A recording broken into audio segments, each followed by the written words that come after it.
ایک پرسکون گاؤں جو بلند و بالا پہاڑوں کے درمیان بسا تھا، وہاں ایک غریب لوہار کا لڑکا الیاس اپنے والد کی بھٹی میں دن رات محنت کرتا تھا۔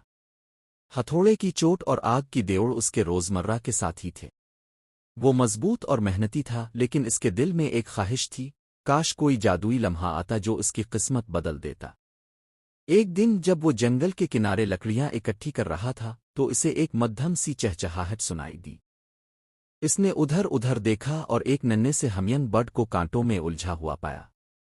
وہ بے چینی سے اپنے نازک پروں کو پھڑپھڑا رہا تھا، لیکن جتنا زیادہ جدوجہد کرتا اتنا ہی کانٹے اسے جکڑ لیتے۔ الیاس نے نرمی سے اسے آزاد کر دیا، اس بات کا خیال رکھتے ہوئے کہ پرندے کو کوئی چوٹ نہ پہنچے۔ وہ ننھا سا پرندہ جس کے پروں پر زمرد اور نیلم کی چمک تھی، اس کی انگلی پر آ بیٹھا اور اپنی روشن آنکھوں سے اسے دیکھنے لگا۔ شکریہ مہربان لڑکے، او پرندہ بولا، اس کی آواز ہوا کی سرگوشی جیسی تھی۔ الیاس حیران رہ گیا۔ تم بول سکتے ہو؟ پرندے نے سر ہلایا۔ میں کوئی عام مخلوق نہیں ہوں۔ تمہاری نیکی کے بدلے میں تمہیں ایک تحفہ دوں گا۔ بتاؤ تم کیا چاہتے ہو؟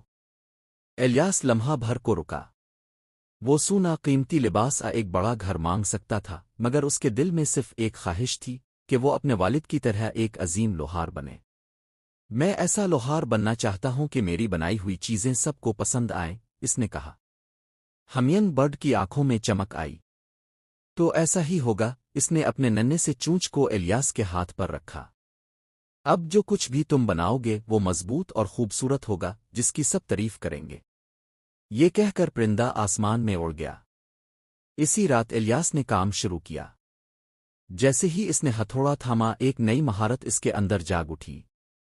اس کے ہاتھ مہارت سے لوہے کو ڈھالنے لگے، اور جلد ہی اس کی بنائی ہوئی تلواریں اور اوزار پورے گاؤں میں مشہور ہو گئے۔ نوبل افراد اور جنگجو اس کے پاس آنے لگے، اور یوں الیاس اور اس کا والد کبھی غریب نہ رہے۔ مگر اس نے کبھی اس ننھے پرندے کو نہیں بھلایا جس نے اس کی تقدیر بدل دی تھی۔